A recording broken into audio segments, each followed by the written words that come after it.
ওই সুমন, ওই তুই এমুরায় কে আমি ওমরা যাবো কে? এটা কি তোর জায়গা? ওইটা আমার জায়গা। ভালো মানুষের মতন তাড়াতাড়ি ওইটা এমরায়। শালি জায়গায় কি তোর নাম লেখা আছে? সকালে এসে আমি নাম লিখে থয়ে গেছি, মায়ের খাওয়ার আগে তাড়াতাড়ি এমরায়। তাহলে তো আমিও তো গোবর্ধনের জায়গায় নাম লিখে থয়ে গেছি, ও কি আমার বইবার দিব? শালা ঘুষি একদম চাপা টাল করে দিমু। তোর বাপের দম আছে আমার উঠে দিবার নিগে? উঠিয়ে দিবার দম নাইকা দেখেই তো চুপচাপ বই রইছি। এই তোমরা যে যেখানে বইসা রইছো ওইখানেই বইসা থাকো তো, স্কুলে আসলেই তোমাকে যত কাইজা পেছাল আরম্ভ হয়। এই বল্টু, একটা কথা ভাবছিস না? আগের দিনে বলে এই জায়গা নিয়ে সেই মারামারি হইতো। আমার বাপ চাচার কাছে শুনছি। আমাকে বাবা না কইতো, আগে বলে মাসে বস্তা নিয়ে স্কুলে যেত, যে জেনে পাইতো হেনেই বইতো। মারামারি তো কোনো কথাই আসিল না। ধুর শালা, তেলে তোর বাপে স্কুলে যাইতো না, অঙ্গনবাড়িতে যাইতো। ভালো করে জিজ্ঞেস করিস। এই মাথা মোটা, আগের দিনে স্কুলে বেঞ্চি ছিল না, মাইসে গাছের তলে বইয়ে লেখাপড়া করছে। এই হারামজাদারা, কিসের তো মাছের বাজার? কে রে গাছের তলে লেখাপড়া করলো? ওই যে আমার বাপ চাচারা। এই হারামজাদারা, স্কুলে এসে পড়াশোনা করা লাগবে না, না খালি লেকচার দিলেই চলবো।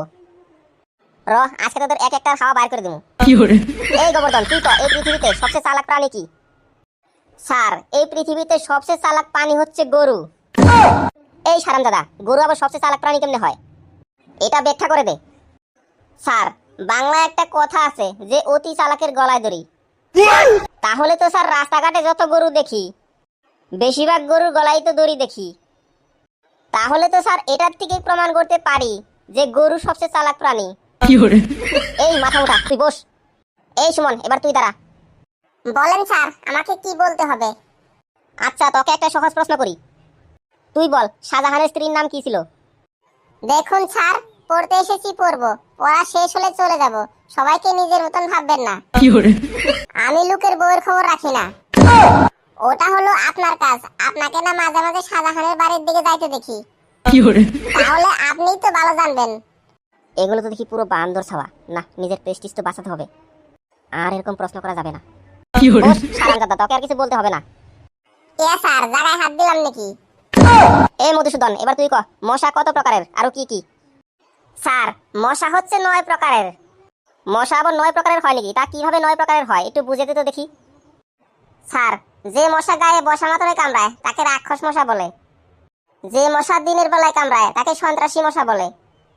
যে মশা নাকের ভিতরে ঢুকে কামড়ায় তাকে নমরুদি মশা বলে। যে মশা সুযোগ পেলেই কামড়ায় তাকে সুযোগ সন্ধানী মশা বলে। যে মশা কানের পাশে এসে গান গায় তাকে গায়ক মশা বলে। যে মশা থাপ্পড় দিলে ফাঁক দিয়ে চলে যায় তাকে গুল্লাস মশা বলে।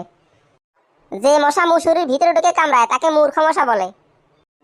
আর যে মশা রক্ত খেয়ে উঠতে পারে না তাকে পেটুক মশা বলে। বাবা বাবা, তোকে তো আমি এই প্রশ্নটা না করলে আমি তো জানতেই পারতাম না যে মশারও এত প্রকার আছে। তুই এবার বস, আজকে তোদের ক্লাস এখানেই শেষ, আমি যাচ্ছি।